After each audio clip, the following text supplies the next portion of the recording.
In this video I'm going to look at correlation analysis. This is a statistical approach which looks at two sets of numbers to try to determine how closely they're related. It doesn't say anything about causation. It doesn't say one set is causing the other set. It simply says if there is a relationship or not. If there's a very, very strong relationship, the correlation coefficient would work out to be 1. 1 is they are identical sets of numbers, or the relationships are moving in exactly the same way. That would be a correlation of 1. So a correlation of 0, there's no correlation at all. The numbers are randomized. They're not following each other at all. So we're looking for a number between 0 and 1, inclusively, of course. It could be 0 or it could be 1 or any number in between. And what we'll do is we'll use Excel to try and work these out for us. If you haven't got Excel, don't worry. There are free suites of programs available on the net which will do exactly the same, and which are, as I said, they're free to download and they're excellent products.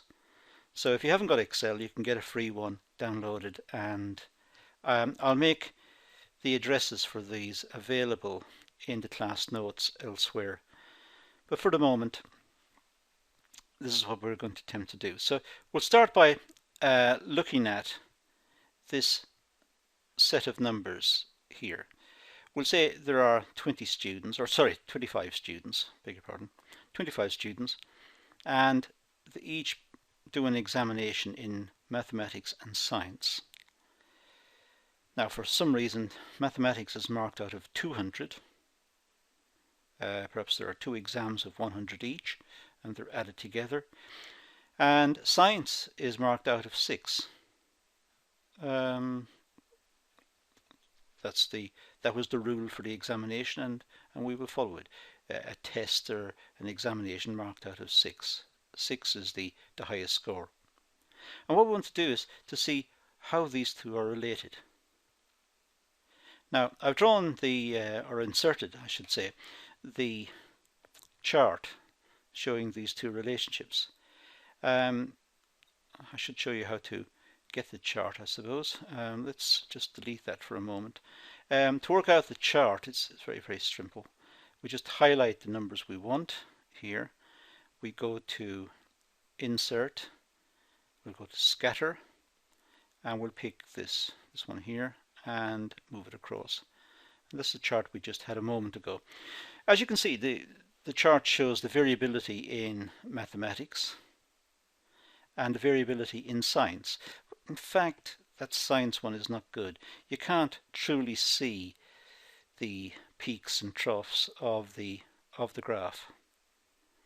And it's difficult to see that in conjunction with the mathematics. The numbers here are too small compared to these numbers, so it's not easy to make a comparison. You can see the ups and downs here are difficult to determine. This one is easy, up and down and so on. So what we need to do is to process these raw results to something more meaningful. So what we'll do is duplicate this set of results. Just put them over here for a second, and then I'm going to pick any point along here, any student number. Take row 13, for example. Now, in mathematics, this student got 131. I'm going to make that equal to 1. So if I divide 131 by itself, I get 1. So here it is here. Let me just make these yellow as well. So 131 divided by 131 is 1. 163 divided by 131 is 124. 136 divided by 131 is 104, and so on. And what I've done simply is I've used the formula. If you look at the formula up here, I've got B13 divided by B13 divided by itself, which is equal to 1. I've put in the dollar signs here to anchor this so it doesn't move. This is a constant in this calculation, so when I work out the next one along, you see it's B12 and it's still B13. The dollar signs means it's anchored. So what I did was I did that, and then I just dragged it up and dragged it down, and this is my new set of results from mathematics. It's based on this one. I've picked 13 to be my base number and worked out the index based on that. So I've got a column of, it's an index column of results for mathematics. Now I want to do the same thing for science, so I do it here. I take 3.4 divided by 3.4, which is 1. 2.6 divided by 3.4 is 0.76. And you can see the formula on the top goes exactly the same as I had before. So now I've got this new set of data. Now what I'd like to do now is to have a look at what's this look like in terms of a chart. So we'll go back, insert, and we'll do curves again, and there you go. It's that's much better than the previous one. The previous one was, well, we couldn't make a comparison, but this one we can. You can see where science is, you can see how variable science is, and you can see mathematics. You can also see there are close similarities, some parts.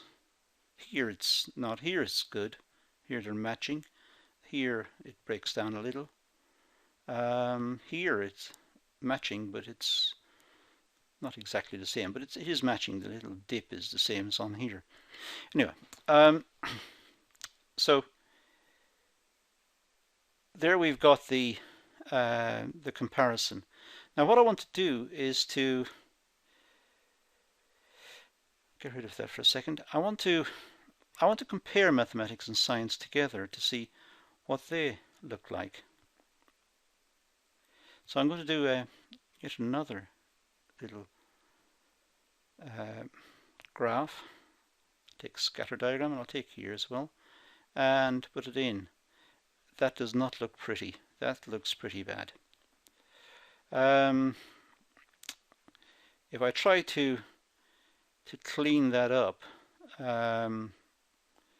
it's not going to make a lot of difference. You can see it's an upward trend, an upward or downward trend, upward trend. So as mathematics gets better, so does science get better. It's not saying one's causing the other. It just says, you know, as mathematics increases, the score increases, science score increases. There's a lot of variation. So a bit of a mess really. What we could do is click on here. When you click on here, you get a new set of tabs on the top up here. Go to the layout one, and we'll go to trend line. Let's just fit a straight line. Okay, so it does suggest there is a positive relationship between the two of them. That as mathematics gets better, science gets better, and vice versa, I suppose. Depends on what's the dependent and independent variables. We could also go to more trendline options here. We can insert an equation and the r squared, which is here. I'll make that bigger because it's easier to read. I'll go 14. No, maybe go 16. Right, let's move it across. So yes, we've got a positive sign here. There's a plus in there we don't write down. So there is a gentle upward slope. The R squared is the correlation coefficient squared. It's squared because it becomes a new statistic called a coefficient of determination, which simply means that it's suggesting that one is determining the other. It's going further than simply an association between the data. It's not saying causation, but it's saying it looks like one is determining the other, and the extent to which it's determining the other is 0.54. So more than half the variation in science is caused by, or is related strongly to, changes in mathematics. And that's just a correlation coefficient. I can do that here to show you. Let's just do the correlation between those two. Sorry, let's do it this way.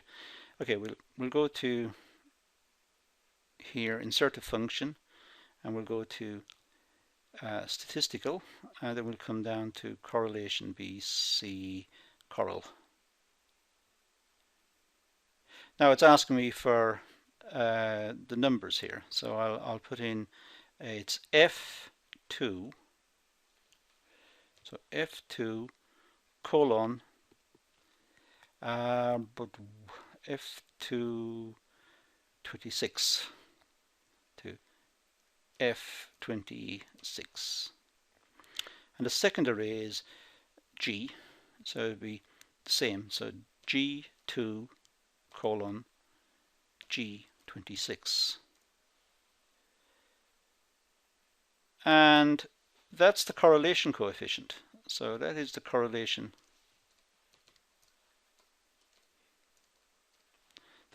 coefficient between mathematics and science as worked out here.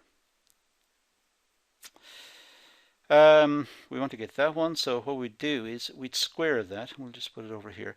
So what I'll do is I'll enter a formula here, equals, so it's I18, I think, I18, and to square it I use this little, it's like a little hat there, and I'll say 2, so square to the power of 2. That's what that little sign means, to the power of, and click it, and we get 0.54162, 0.54162, I presume. Excuse me. So that shows the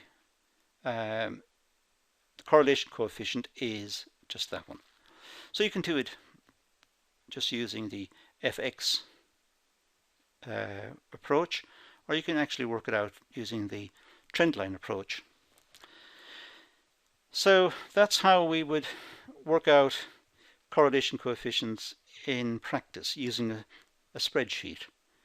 It is possible to work out correlation coefficients by hand.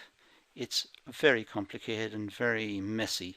It's easy to make mistakes, but that's the way we should do as well. And to have a complete understanding of the complexity of correlation, it's necessary to be able to work it out by hand, but that's for a different video at a different time.